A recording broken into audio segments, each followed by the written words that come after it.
since we started the study, I've noticed I've been more aware of my thoughts, and if they were indeed like needed thoughts. Like if I was thinking a negative thought, I'd just think like, oh, I don't need that. This is just causing negative emotions. I would have to say that also, the single most important thing that I've gotten out of this is I feel like I'm just a lot less judgmental on people, and I feel more compassion. And the first thing I do now, if I meet someone or have a conversation with someone that I totally disagree with, I'll try to find a common point or a commonality that I do agree with.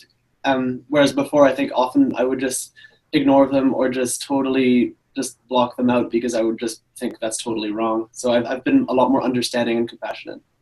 The 3 principles is about learning how to focus on your thoughts and choosing the thoughts you want to focus on. I sort of felt like I'm no longer as afraid to think about stressful things because I can approach it in a more unbiased way, I guess, rather than actively trying to not think about things. And I think overall I've become very focused in a direction that has helped me mentally and as well physically. Just overall, I think my health has improved a lot and my mental wellness as well.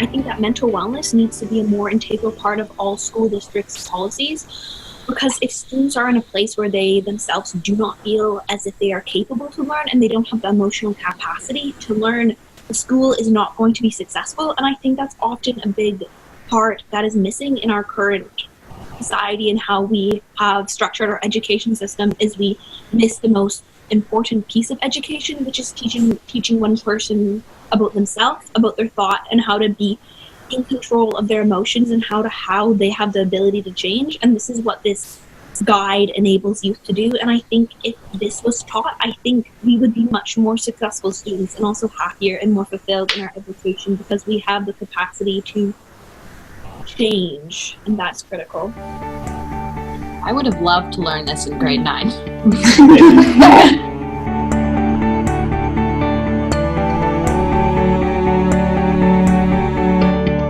For me, honestly, that was an absolutely incredible experience. Probably one of the highlights of me doing the peer counseling. This is the first time I'd actually practiced speaking about this to other students, specifically ones that had never heard of it before. And I was really practicing allowing my intuition to tell me what I should say and what would most reach these students. And that was the first time I'd really ever done that in conversation, where I wasn't premeditating, oh, I should say this and this and this. I was really just allowing it to come and flow through and being so present within the conversation, which are all skills that we learn within peer counseling, where you're not inside your own head thinking of your own answer, but you are using your inner wisdom essentially to respond to what other people are saying and to intake what they have to share to the conversation. And it was so amazing actually to witness the transformation within the students that we were talking to, because even as we were having the discussion and opening ourselves to them, they were opening up to us, and they were so willing, so much more willing even than we would think they would be, to discuss personal issues and to discuss basically the 3 principles and to learn about how it can affect their own lives.